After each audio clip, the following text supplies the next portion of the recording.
Eu lerei os versículos ímpares e você leia, por gentileza, os pares, todo o Salmo 2.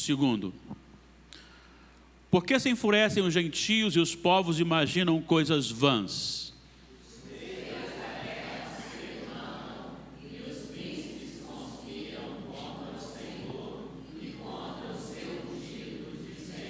Rompamos os seus laços e sacudamos de nós as suas algemas.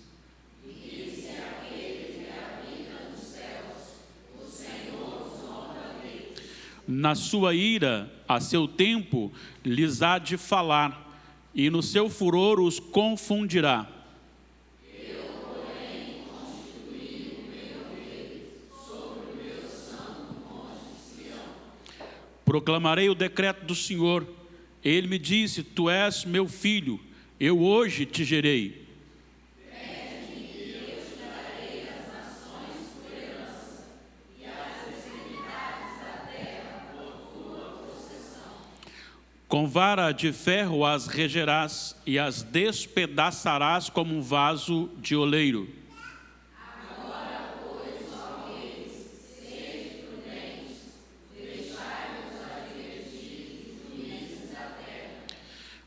Servi ao Senhor com temor e alegrai-vos nele com tremor.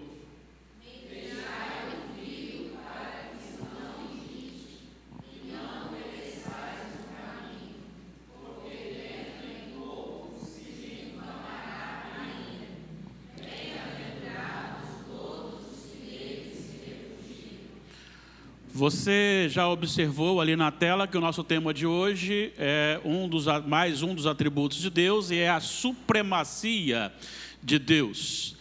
Tem alguém aqui com o coração aflito hoje, ou esteve esses dias? Como está o seu coração? Certamente o Espírito Santo lhe encherá de tão grande gozo nele, que você sairá daqui diferente de que entrou, com toda certeza. A supremacia de Deus. Vamos para a definição. O que é a supremacia de Deus? A supremacia de Deus é o seu governo irrefutável e total sobre todas as coisas, incluindo a eternidade. Todos os poderes visíveis e invisíveis são, em última instância, governados por Deus. É o domínio dos mínimos detalhes de toda a história, de todo ser vivente, em todo tempo. Só essa definição já é suficiente para a gente passar aqui 30, 40 minutos e sair daqui com o nosso coração muito tranquilo na presença de Deus. Quando nós pensamos na supremacia, quando nós pensamos em Supremo, logo vem à mente Supremo Tribunal Federal, por exemplo. Mas o Supremo Tribunal Federal é a instância maior da nossa nação no judiciário. Mas ele não tem poder sobre uma outra nação mais poderosa do que ele. Bem como não tem poder nenhum, mesmo que juntassem todas as nações para guerrearem contra o Senhor. É o que nós lemos no Salmo 2. Que o Senhor, Ele tem domínio sobre todos os reis da terra. Então a supremacia de Deus, ela é diferente porque ela é a instância não só final de governo. Porque ela é final de governo? Porque ela não só exerce uma autoridade de mandar e obedecer, como ela sustenta todas as coisas e é a causa de todas as coisas. Então Deus, Ele é o autor. Sendo o autor de todas as coisas, Ele tem autoridade sobre todas as coisas. E os mínimos detalhes, não é diferente com a nossa história. Nosso coração fica aflito à toa. O meu fica, não sei o seu. Tem hora que fica uma aflição, a gente fica sem saber o que vai fazer amanhã, sem saber o que vai acontecer, e aí você fica assim, assustado. Mas a gente fica assim, sabendo que somos adotados, filhos adotados, portanto, legalmente filhos do Deus único que governa todos os detalhes da nossa história. Agora, é necessário que a gente entenda algumas coisas importantes. Primeiro, que Deus você adora. Que Deus você adora. Depois nós vamos voltar um pouquinho no Salmo 2. Então nós vamos adiantar aqui e retornaremos. Mas que Deus você adora. A igreja, de forma geral, e não menos a igreja chamada evangélica, na sua maioria denominacional, tem tratado Deus de uma forma muito humana, trazendo algumas limitações a Deus, criados por nós mesmos. E aí nós escrevemos ali, depois você vai ler bastante Bíblia, então não sei se terminaremos hoje esse atributo, mas espero que sim. Primeiro, essa questão de você tratar Deus diminuindo Deus, colocando Deus no seu patamar, humanizando, dentro uma visão muito humana, é que nós não temos um conhecimento como deveríamos ter de Deus nas Escrituras Sagradas. É bom lembrar isso aqui, porque Jesus disse em Mateus 22, 29, quem se lembra? Sem olhar: errais, não conhecendo as Escrituras, nem o poder de Deus. Jesus disse claramente: errais por não conhecer as Escrituras, porque Deus se revelou nas Escrituras. Por isso, Deus não é um Deus de sentimentos. Deus não age pelo sentimento. Deus age por princípios, por decreto. E não só essa humanização de Deus, ela é gerada pela falta de conhecimento das Escrituras Sagradas, mas também, às vezes, as pessoas se submetem a líderes, ou religiões, ou denominação, e não é capaz de questionar. E alguns líderes aproveitam de alguns textos bíblicos, interpretam-no de forma equivocada e aplicam isso para blindar o seu domínio sobre as pessoas. Quem aqui nunca ouviu a expressão, e aí você vai levantar a mão se você nunca ouviu, a expressão, cuidado, não toqueis no ungido do Senhor.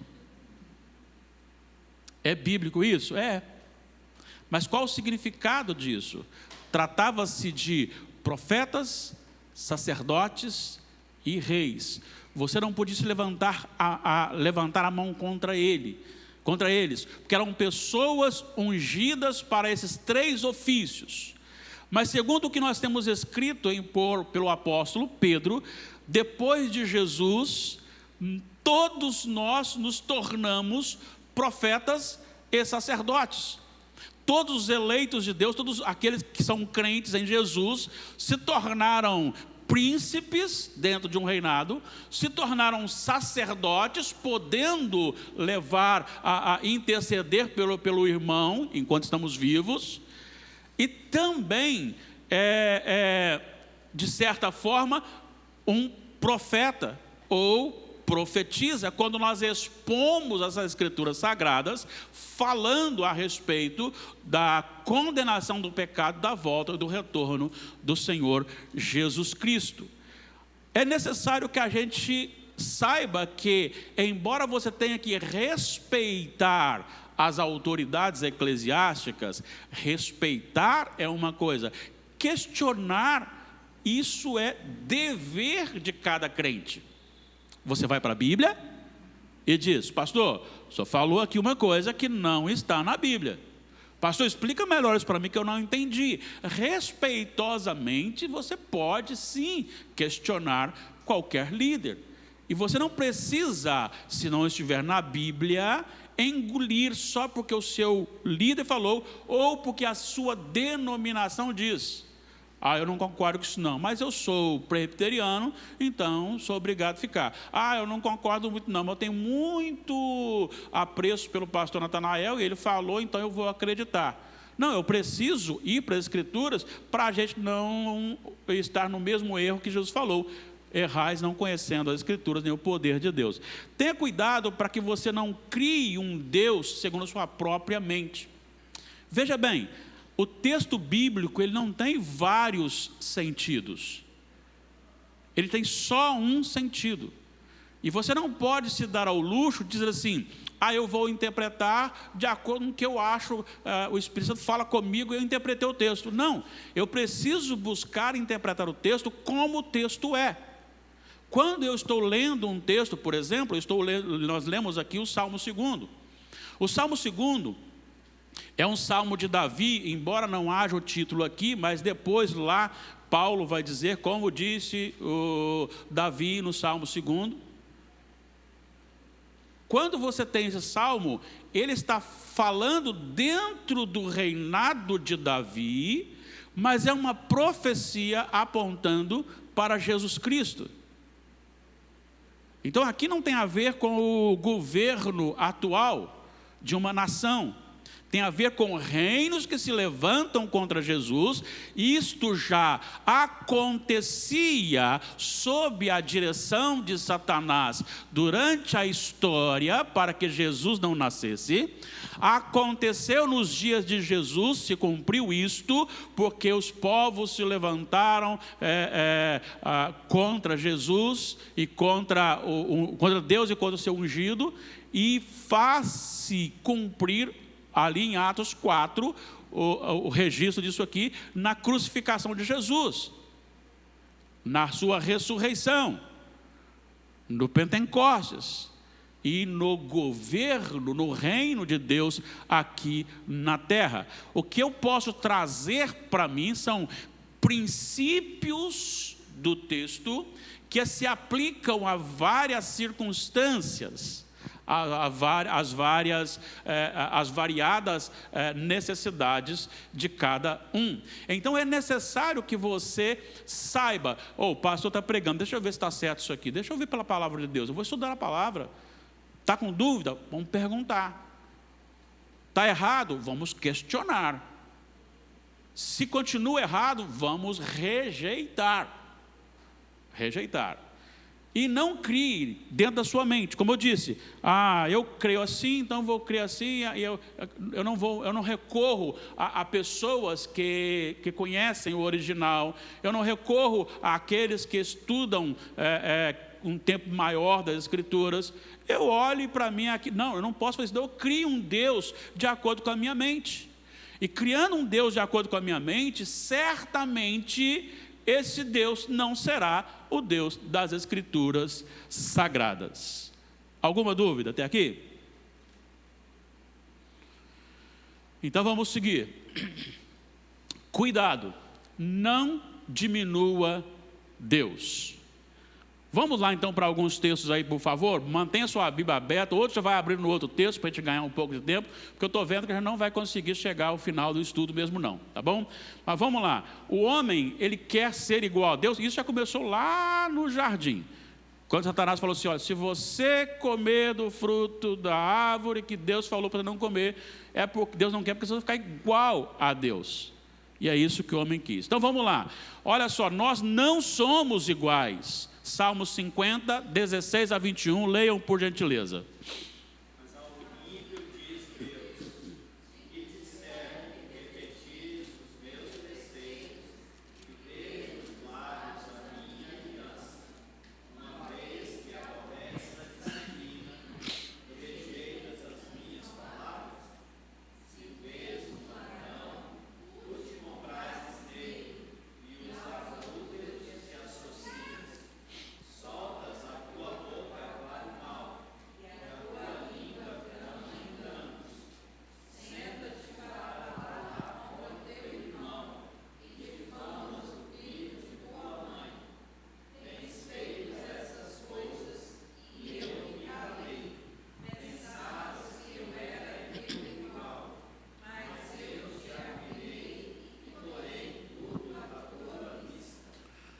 Olha só o que Deus está afirmando, Ele não está nem perguntando didaticamente.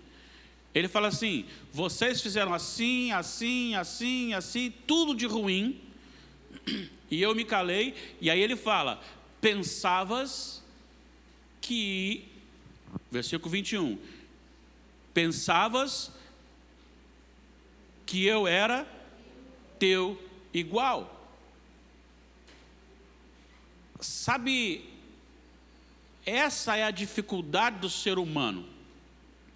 É porque nós estamos do lado de cá, do lado da corrupção. O nosso coração ainda tem resquícios e às vezes até com intensidade, de acordo com o que você se alimenta, de coisas aqui da terra, coisas naturais, corrompidas. Quando nós olhamos para Deus, nós não conseguimos definir Deus. É até uma incoerência, né?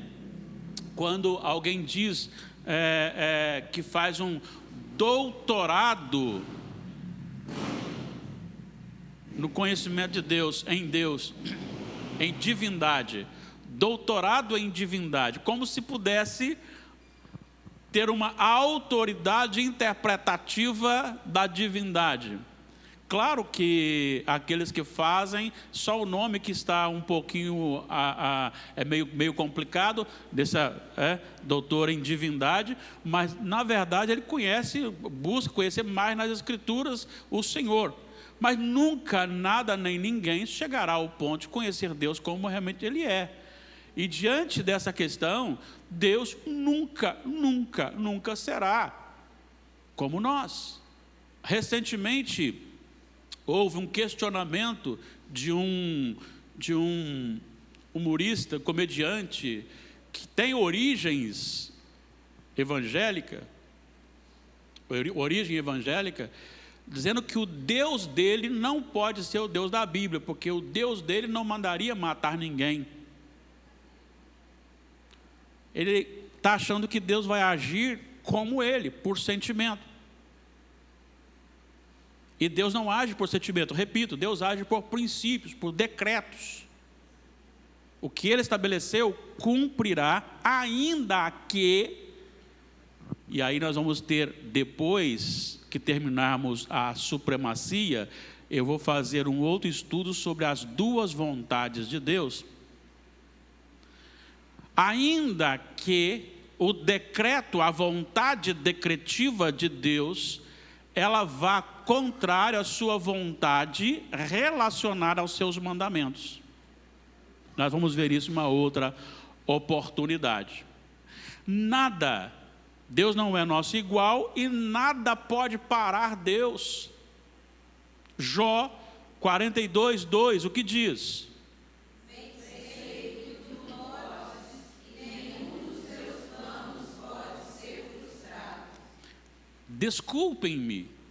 Desculpem-me, não tem como o ser humano ter livre arbítrio ou poder rejeitar Deus, se Deus o quiser decretivamente o salvar. Jó entendeu e disse: nenhum dos teus planos pode ser frustrado. Deus não tem nem mesmo uma fragilidade na execução dos seus planos. Deixa eu só fazer aqui só um exemplo aqui. Eu vou aproveitar esse tempo aqui, porque esse tema é maravilhoso e me encanta, mas eu já falei outra vez para os irmãos, quem não ouviu vai ouvir pela primeira vez, como Deus é maravilhoso. Está lembrado que tem, qual profecia tem em Miqueias 5:2? Pelo menos o presbítero Miqueias sabe, né? O que está escrito em Miqueias 5:2? Fala que Jesus nasceria em qual cidade? Belém da Judéia. quando José e Maria se casam e ele não consuma o casamento até o nascimento de Jesus, e Maria está grávida, ela está morando em Nazaré da Galileia. É longe. Só que aparece lá um ditador. Tinha lá o ditador, e aquele ditador disse assim: olha, a partir de hoje vai ter que fazer recenseamento. Cada um vai recensear-se na sua cidade natal. De onde José era? Belém. Belém da Judéia. Ele pega Maria grávida, coloca no jumentinho, o Uber da época, e vai até Belém da Judéia. Quando chega em Belém da Judéia, cumpre-se os dias de gestação de Maria e Jesus nasce. Quem mandou José para lá? César, o imperador. Quem mandou o imperador mandar? Deus. Estão entendendo que nada pode ser? Não adianta, se Deus falou que é ali, é ali. Se Deus falou que é quando, é quando. Então, se o seu coração anda aflito, e é muito comum isso acontecer, descanse no Senhor, descanse no Senhor. Isaías 43:13, Deus não é um ídolo evangélico com decreto não realizado, alguém que eu crio com certa limitação. Aqui Deus pode, mas aqui Deus não pode fazer. Olha só o que diz Isaías 43:13.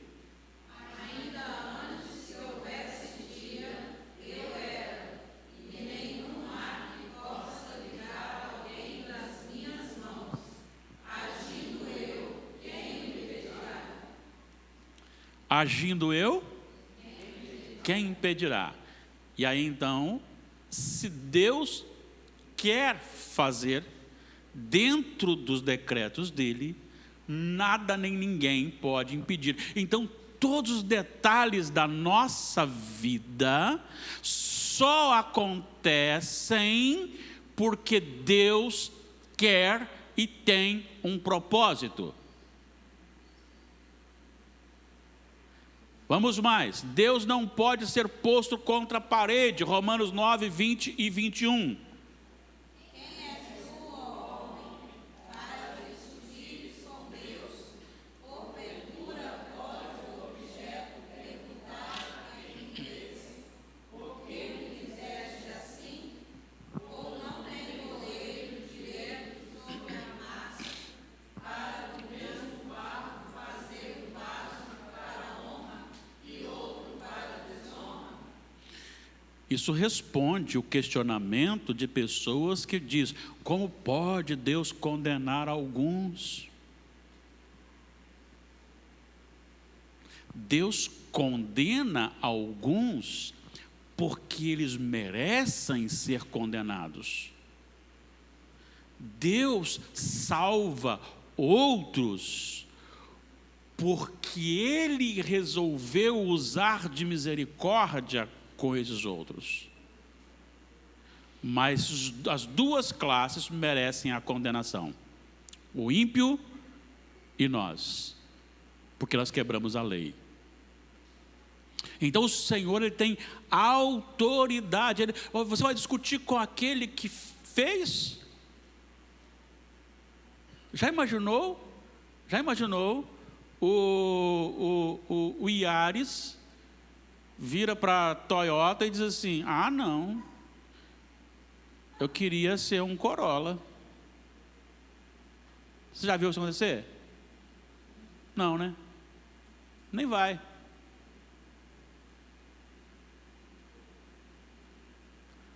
Porque quem faz tem autoridade sobre o que faz.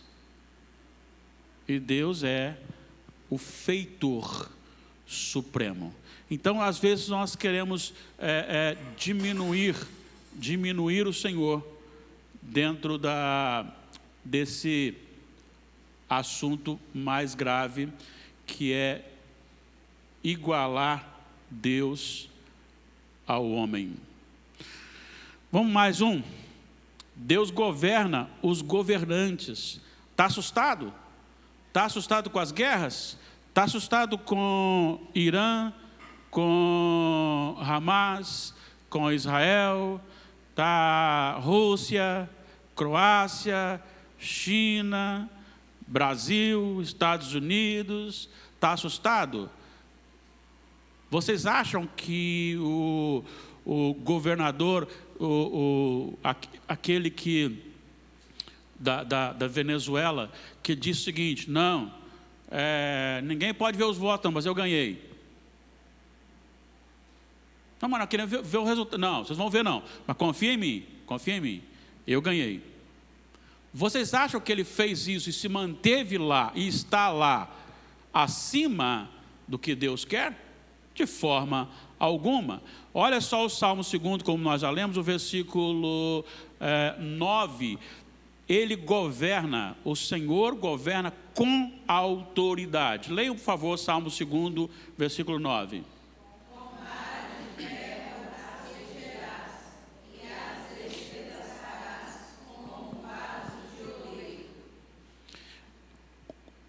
Qual é o instrumento do reinado? Vara de ferro. Ele tem autoridade para despedaçar. Agora, ainda que todos os ditadores, todas as autoridades do mundo se voltassem contra o Senhor, resolveria? Não. Olha só os 5 primeiros versículos do Salmo 2. Vamos lá.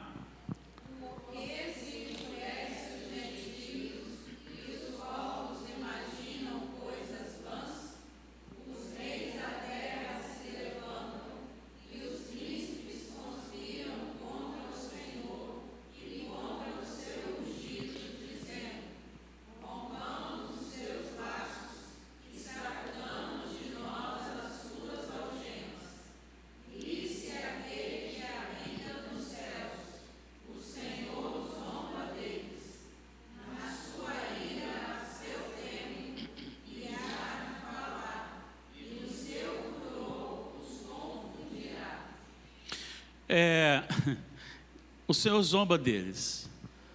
É como você medir força com um bebê.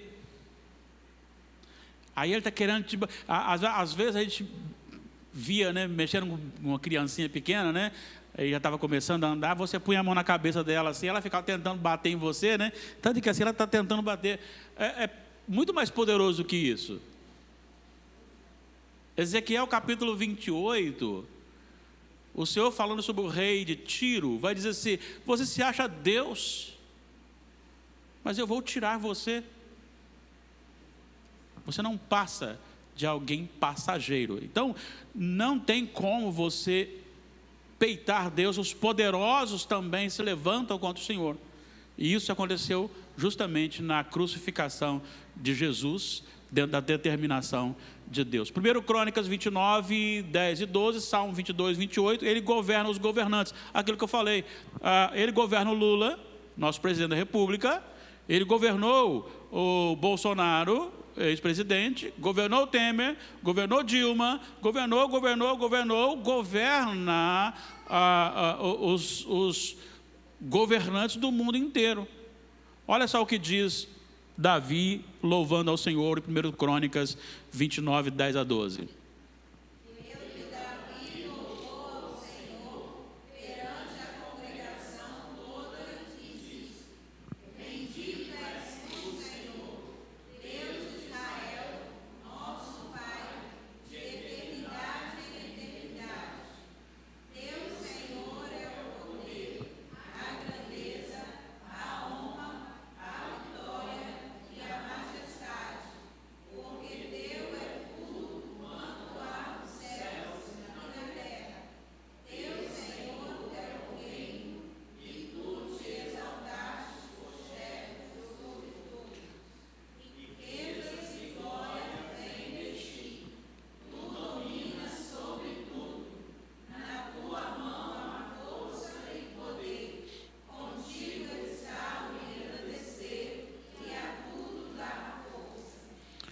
Você quer o que mais? olha só o que ele está dizendo. Ele está dizendo que o Senhor tem o reino. E o Senhor se exalta como chefe sobre todos. Chefe sobre todos. E ele fala sobre todos do céu e todos da terra.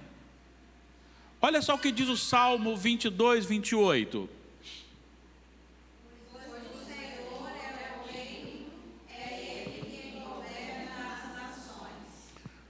Pois do Senhor é o reino, é Ele quem governa as nações. Então, eu estou com muito medo da crise que virá. O Senhor domina a crise. O Senhor governa os governantes. O Senhor governa os vereadores, o prefeito. O Senhor governa os deputados estaduais, o governador, suas pastas. O Senhor governa os deputados federais, senadores, presidente da República, todos os seus ministros e o judiciário em todas as instâncias. E isso ele faz de forma plena em todo lugar. A preocupação da igreja não é assentar-se no lugar de César. Quando Jesus entrou em Jerusalém, ele não entrou numa carruagem, no Rolls Royce, como os nossos queridos presidentes fazem todo dia 7 de setembro. Ele não entrou num tanque de guerra, ele entrou num jumentinho.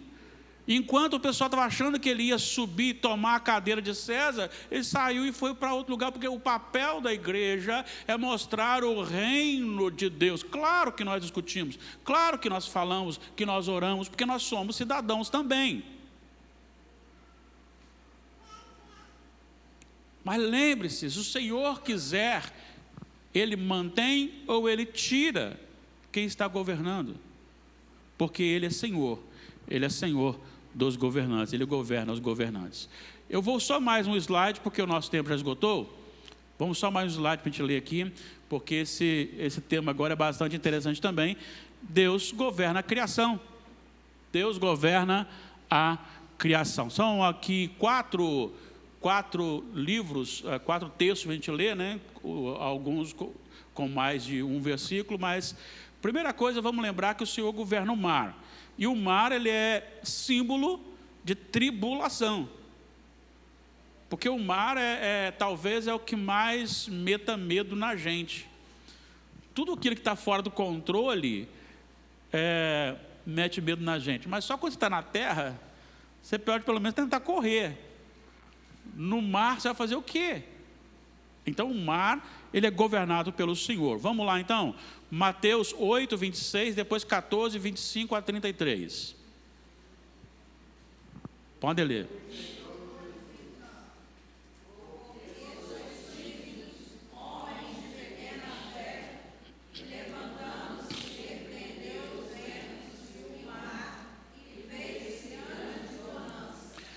O mar fez o quê?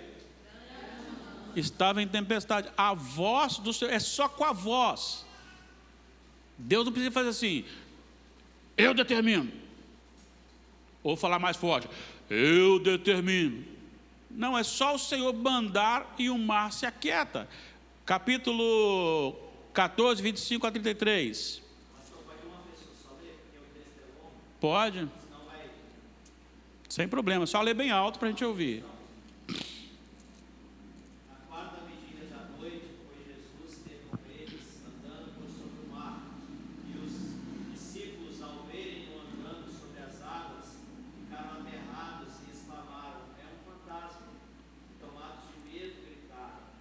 Mas Jesus imediatamente lhes disse, tende bom ânimo, sou eu, não temais. Respondendo-lhe Pedro, disse, se és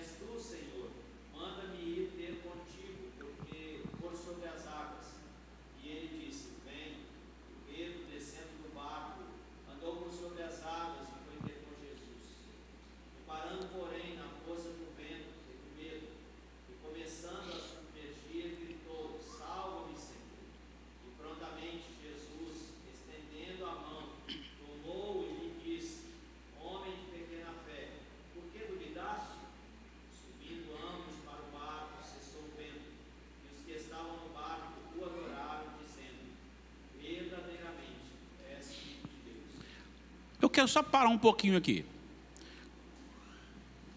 Quais são os dois domínios manifestados na mesma cena aqui? Pensa comigo. Você pode falar, ele mandou e o mar se aquietou. Ele domina a fúria do mar. Certo? Mas ele domina a fúria do mar também na própria fúria do mar. Porque o mar está furioso, o barco já está quase afundando, e ele vem o quê? Andando sobre as águas. Ele vem andando no meio daquelas ondas gigantescas. Isso é um detalhe muito importante. Ele tem domínio de todas as coisas, em todas as coisas. O mar se submete ao Senhor. Ele não tem coragem de engolir o Senhor dele. Aleluia. Ele governa também a terra. Números 16, 31 e 33. Mais uma pessoa lendo, por favor. Aconteceu que, acabando ele de falar todas essas palavras, a terra debaixo dele se fendeu. Abriu a sua boca e estragou as suas casas, como também todos os homens que pertenciam a Corá e todos os seus bens. Eles e todos os que lhe pertenciam desceram vivos ao abismo. A terra os cobriu e pereceram no meio da congregação. Todo Israel que estava ao redor deles fugiu do seu grito, porque dizia: não suceda que a terra nos trague a nós também. Datã, Corá e Abirão se rebelaram contra o Senhor, e Moisés então, sob a ordem do Senhor, está lá, e Deus faz com que a terra se abra e os engole. Deus mandou e a terra os engoliu. Olha o contraste. A água, você não consegue andar sobre a água se você simplesmente andando, você vai afundar. Jesus andou e não se afundou. Depois você tem a terra que é firme, se tornou como as águas, engoliu os inimigos de Deus. Mas Deus também governa o fogo. Os três amigos de Daniel, Daniel 3, 24 a 27.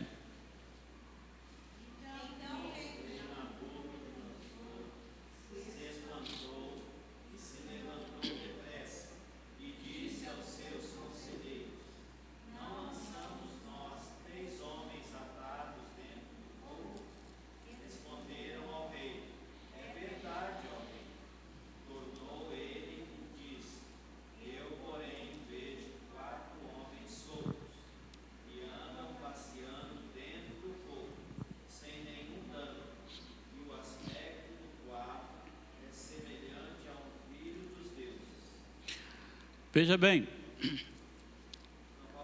falta um versículo, falta que a fumaça. Então se chegou Nabucodonosor à porta da fornalha, sobremaneira acesa, falou e disse: Sadraque, Mesaque e Abednego, servos do Deus Altíssimo, saí e vim. Então Sadraque, Mesaque e Abednego saíram do meio do fogo. Ajuntaram-se os sátrapas, os prefeitos, os governadores e conselheiros do rei, e viram que o fogo não teve poder algum sobre o corpo destes homens, nem foram chamuscados os cabelos da sua cabeça, nem os seus mantos se mudaram, nem cheiro de fogo passara sobre eles. Veja bem, eu não sei se você, eu não sou bom de cozinha, né? Aqui no Espírito Santo, que principalmente nessa região, o pessoal, os homens gostam bem de cozinha, né? Mas na nossa região, eles sabem, né, dona Thalita? Lá os homens não são tão bons de cozinha, né? E quando você vai arriscar a cozinha, uma das coisas que acontecem, dona Melissa, é que quando você vai acender o fogo, você acaba sapecando os pelos do braço tudo. Chamusca o pelo do braço tudo. Diz o texto que eles ficaram na fornalha, E se você olhar o contexto, os que lançaram eles na fornalha morreram por causa do calor da fornalha. Eles foram julgados amarrados, estavam desamarrados, o fogo queimou as cordas, mas não queimou a roupa, não chamuscou, não ficou nem com cheiro de fumaça e nem os cabelos chamuscados. O Senhor domina. Olha lá a tia Adélia lá, ó, com queimadura no braço lá, ó. Né? Só de encostar, né? Imagina uma fornalha tão quente que quem foi julgar morreu. E Deus domina este fogo. E para fechar o estudo de hoje, Deus domina as feras. Daniel capítulo 6, versículo 22.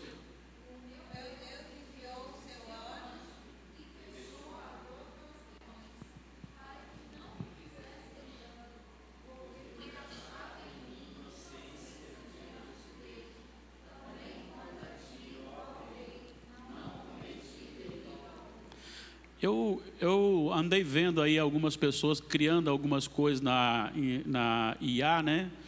E inteligência artificial. Eles começaram a fazer umas brincadeiras com algumas coisas e eu vi um pastor chamando a atenção disso. Aí ficava uma brincadeira na cova do leão, brincando. Aí, tá lá, se eu voltar a filmar de novo é porque não me comeram, bababá. E aí o questionamento desse pastor era: eles estão pensando que era brincadeira mesmo? Que era uma coisa assim para dar graça?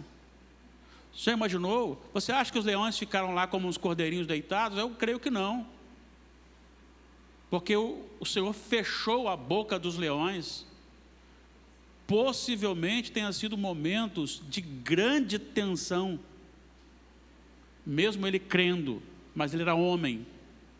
E o Senhor disse aos leões: não abram as suas bocas. E eles não abriram. Perceberam bem a supremacia que Deus governa, esse governo de Deus? É esse Deus que você serve, que eu sirvo.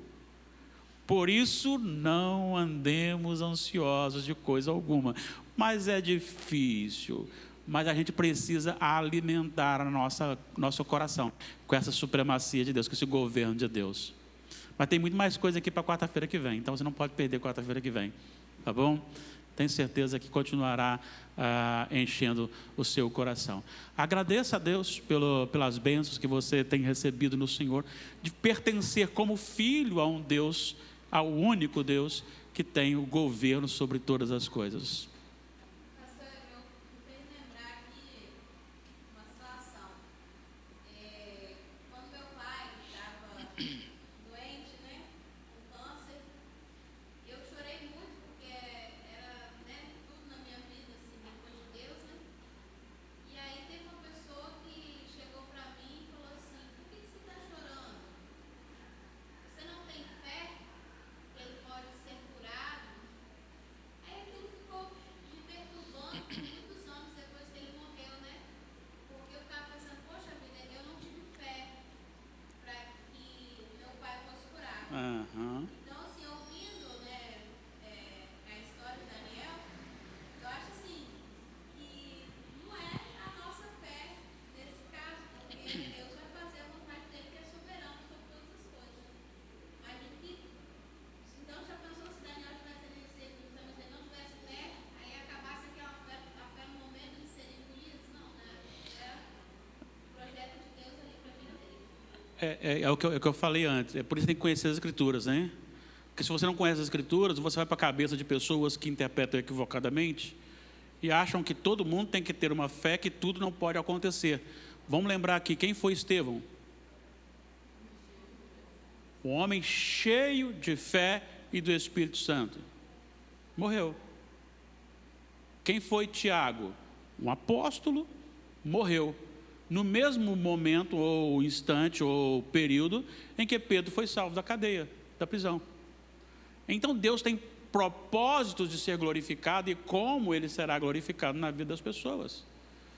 Se fosse assim, crente nenhum morreria, que tem fé. A gente só morre por enfermidade. Alguma coisa tem que dar errado para a gente morrer, não é? Então é isso aí. Descansemos no Senhor. Quarta-feira que vem a gente continua. Depois que a gente fechar isso aqui, eu vou dar um estudo sobre as duas vontades de Deus. Então, quarta-feira que vem a gente fecha aqui E na outra quarta-feira a gente dá um estudo sobre as duas vontades de Deus, para que a gente possa entender melhor e cada vez mais nos deleitarmos no Senhor. Enquanto isso, lembre-se, as coisas ruins que estão acontecendo é porque Deus tem deixado acontecer, até feito acontecer com um propósito maior na sua vida. Então conheça Deus pelas Escrituras Sagradas e você saberá lidar com as situações